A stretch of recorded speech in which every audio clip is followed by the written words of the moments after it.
Vamos embora com notícias do Fluminense nessa terça-feira, dia 24 de dezembro de 2024. Eu vou abrir aqui com uma notícia que é muito importante, mas ninguém tá dando muita bola agora, mas acho que é válido a gente comentar, tá?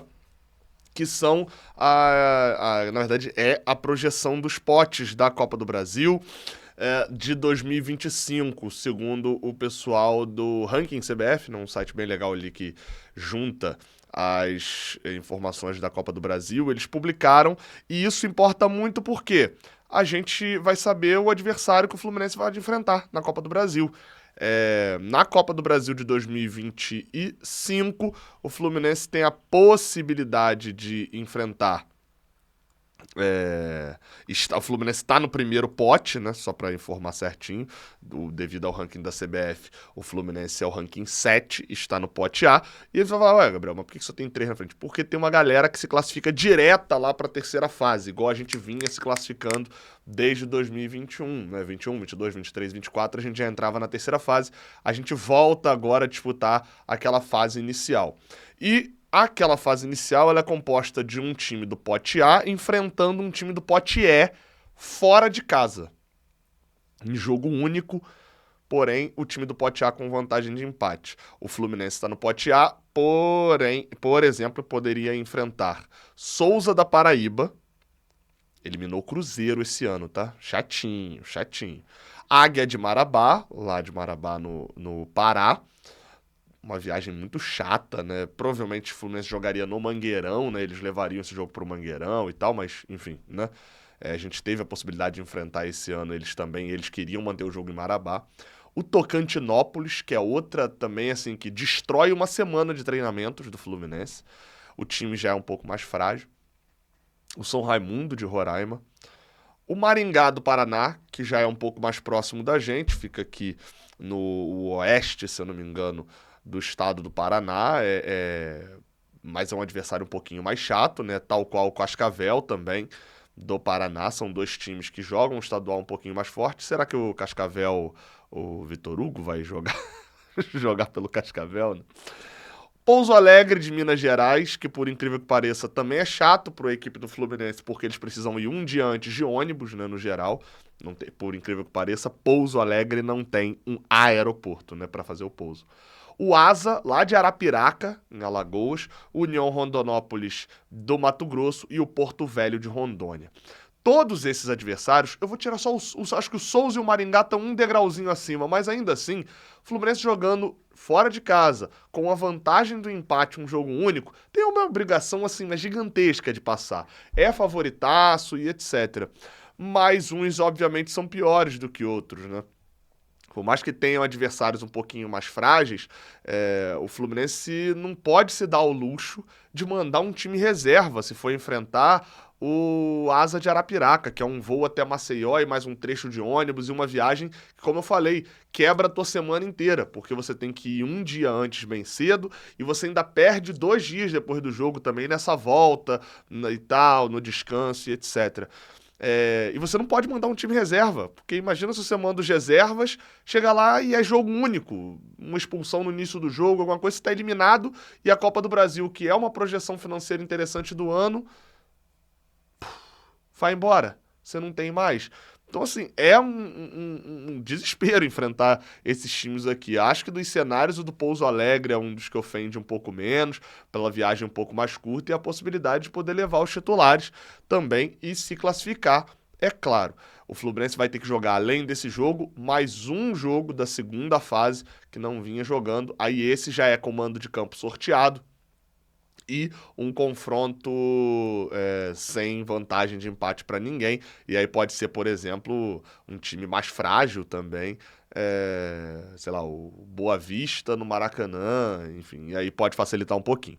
Mas esses são os possíveis adversários nossos na Copa do Brasil. Falando de contratação, a gente fala sobre René. Notícia que a gente trouxe no Jornada KTO 1902 também, e é aquela notícia que já nat morta, né? Mas eu acho que é interessante pra gente trazer um pouco de uma outra notícia. Você vai entender. A gente conseguiu apurar, recebeu o nome na sexta-feira, o nome do René. Foi passado por uma pessoa do mercado pra gente. Eu liguei pro empresário do René no sábado e falei com ele. Falei, olha, e aí? O René tá vindo mesmo pro Fluminense, etc. E, recebeu o Fluminense de fato. Quer o René, só que ele tem um encerramento de contrato agora com o Internacional. O Internacional fez uma proposta de renovação e está avaliando as propostas. Outros clubes até tentaram, o Fluminense está tentando a contratação dele também, mas tem proposta de renovação do Internacional. A gente foi apurar para tentar entender por que o Fluminense estava fazendo proposta para o René e para o Marçal ao mesmo tempo. E não é ao mesmo tempo. Fato é que o René tomou a decisão de renovar com o Internacional, deve ficar por lá mesmo. E aí a gente foi tentar entender qual que era a lógica do Fluminense. E essa é a informação. Quando o Fluminense perdeu o Diogo Barbosa, soube que ia perder o lateral esquerdo, que não iria renovar e iria para o Fortaleza, a lateral esquerda se tornou uma das prioridades classe A, nível A, prime do Fluminense. Uma das principais prioridades, se isso não é redundante, né? Mas dentre as posições que o Fluminense quer contratar, a lateral esquerda se tornou a prioritária. Porque só tava ficando o Esquerdinha, que é um moleque muito jovem, que você não pode confiar o ano a ele. Imagina, se o Esquerdinha começa a ir mal e você tem que continuar escalando ele, você perdeu o jogador para sempre. E o Gabriel Fuentes. Ou seja, você tinha, não é pouco ali para uma temporada que vai jogar 5 competições com viagem para os Estados Unidos, para Tocantinópolis, joga desde a primeira fase da Copa do Brasil, viagens de Sul-Americana. E o Fluminense foi ao mercado tentar buscar lateral esquerdo e tentou... O que a gente sabe é que tentou 3 nomes. Tentou o Esquivel, do Atlético Paranaense, que tinha caído, o Fluminense tentou o empréstimo. Falou, vocês caíram, manda ele pra cá e tal, vocês vão jogar a Série B. E o Atlético Paranaense está conseguindo negociar provavelmente para ele ir para a Europa. Então o Fluminense não tinha bala para poder comprar, né? O jogador custaria alguns milhões de euros. Não efetuou a compra, saiu da negociação do Esquivel. O Fluminense foi atrás do René e atrás do Marçal, que são 2 laterais que estão ficando sem contrato esse ano. O René é um sonho antigo do Ricardo Correia, o chefe do scout. Já é um desejo do Fluminense desde 2021, se eu não me engano, ou 22, quando ele ainda estava no Flamengo, estava saída do Flamengo para o Internacional, e o Fluminense nunca conseguiu o René. E tentou agora que ele estava encerrando um contrato com o Internacional. Bem, o jogador preferiu ficar no Inter. E tem o Marçal também, que aí esse já é diferente, porque o Marçal não teve proposta de renovação do Botafogo. A princípio, a situação com o Marçal é uma situação de que tá caminhando para poder rolar a assinatura. A lateral esquerda é a prioridade. Se não rolar com o Marçal, provavelmente o Fluminense terá que voltar ao mercado para buscar um outro nome de lateral. Entendeu? Então a explicação da notícia do René é essa. A gente até ficou na discussão, eu sou muito transparente aqui nisso, né? A gente até ficou na discussão, tipo assim, vale dar essa notícia do René ou não? Porque a gente apurou e soube da negociação e depois, quando a gente tinha as confirmações para poder publicar, a gente descobriu que ele deve ficar no Inter. Então, vale. E aí eu fui a favor de dar essa notícia explicando isso, que a lateral esquerda é uma das prioridades.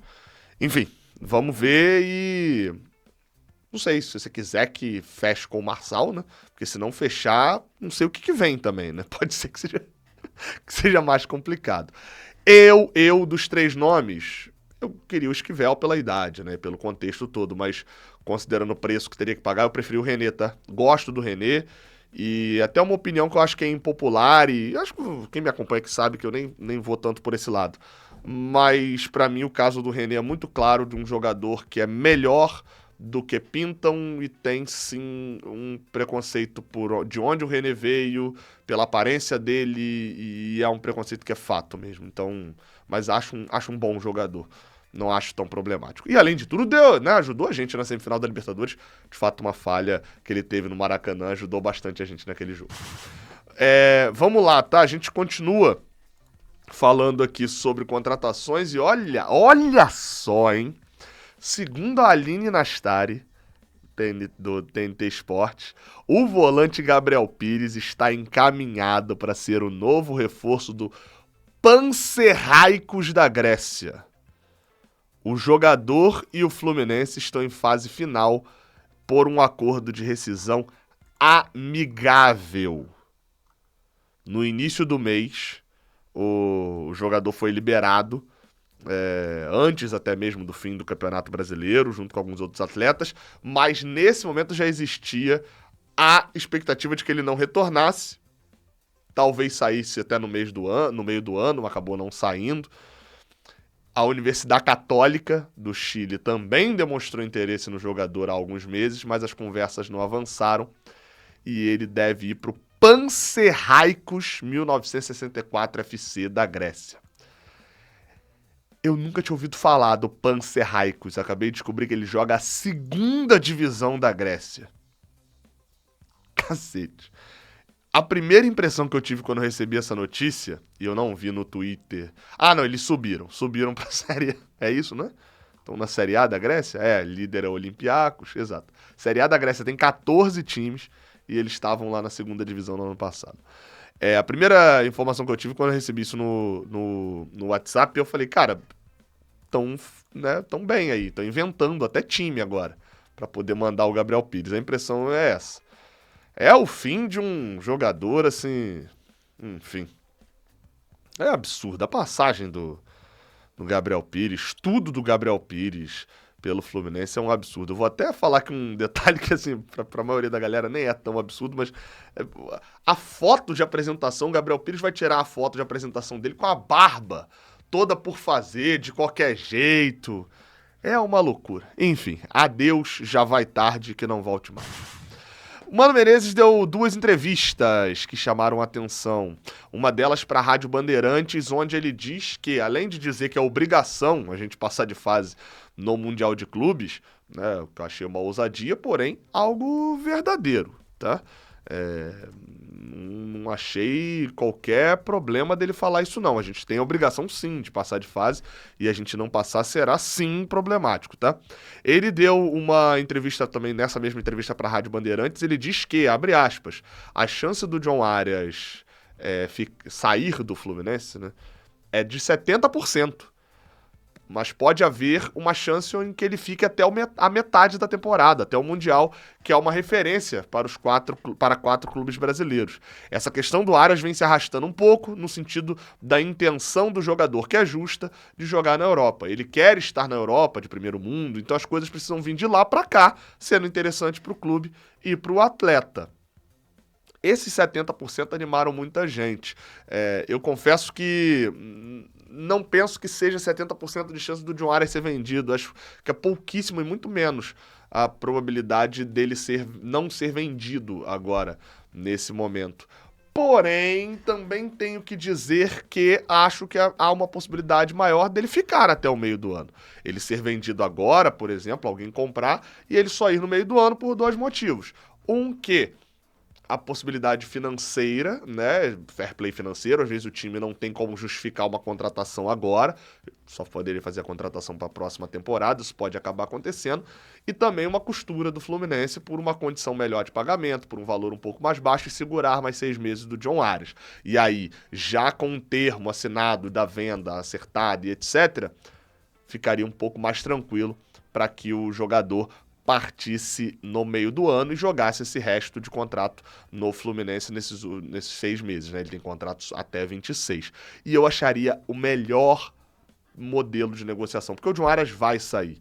Ah, mas o preço no meio do ano pode ser maior. Pode ser menor também, o John Arias pode romper ligamento cruzado e a gente perdeu uma boa grana.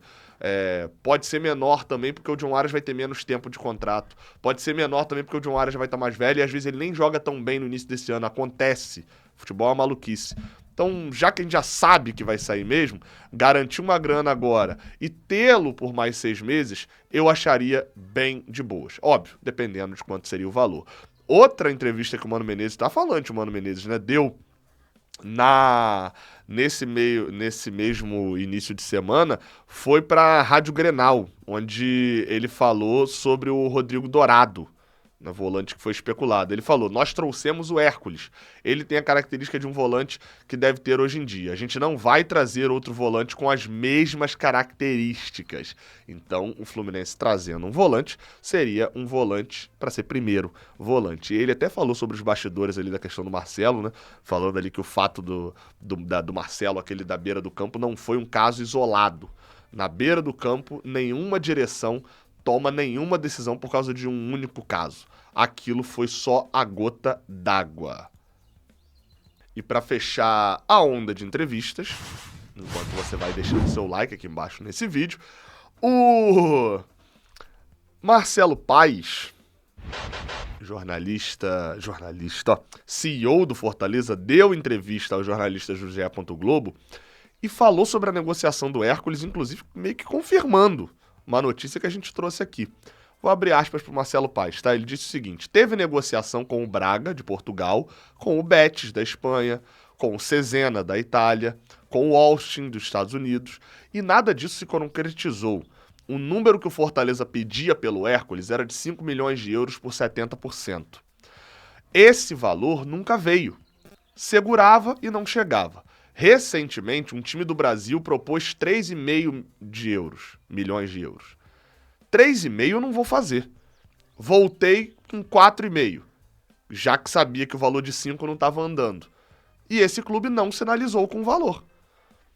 Numa conversa com o Mário Bittencourt, meu amigo, a gente bate bola, troca ideia. Ele disse, por 4,5 eu vou. E aí negociamos o fluxo mais favorável ao Fortaleza. Ele aceitou e o negócio saiu. Essa foi a descrição do Marcelo Paes, que inclusive corrobora com uma notícia que eu trouxe aqui quando fui apurar os bastidores da negociação do jogador com o Fluminense, e por que essa negociação não vazou, porque que foi uma negociação assim, ó. Fiz melhor. Foi uma negociação de coisa de um dia pro outro. Essa negociação não vaza por causa disso. Essa negociação é anunciada com um tweet ao invés de uma imagem do jogador após fazer exames médicos por causa disso. O Fortaleza demora horas para publicar um vídeo de agradecimento a um jogador muito marcante para eles por causa disso, porque nem a equipe de arte, de design do Fortaleza foi avisada sobre isso. Foi uma negociação que aconteceu bem do nada, assim, né? E que eu acho que mostra algo bom, algo positivo de como o Fluminense agiu no mercado nesse caso. Interessante.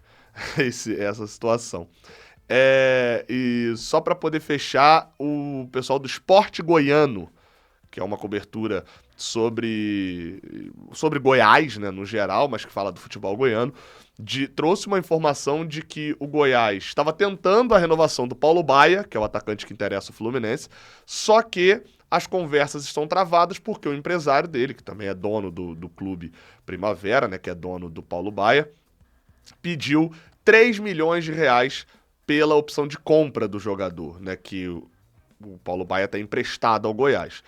O Fluminense não está efetuando uma compra do jogador, o Fluminense está efetuando um empréstimo, a negociação é essa. Já há um contato entre o Fluminense e o empresário do jogador, que novamente representa o Primavera, e que há um interesse muito grande, aí essa é uma informação minha, né? Muito grande por parte do Paulo Baia nessa negociação com o Fluminense. Até conversando com uma das pessoas do staff, eles falaram que é até uma honra essa negociação com o Fluminense. Beleza? Você agora tá atualizado de tudo e eu te dou um Feliz Natal nesse aqui. Que Deus te abençoe. Que seja um ano legal. Não, sobre o ano a gente fala na virada do ano, né? Mas eu acho que eu não volto aqui mais não, tá? Até dia 25 de dezembro, até amanhã. Acho que não volto não, beleza? Se eu voltar é porque teve notícia bombástica. Tamo junto, tá? Até a próxima. Valeu.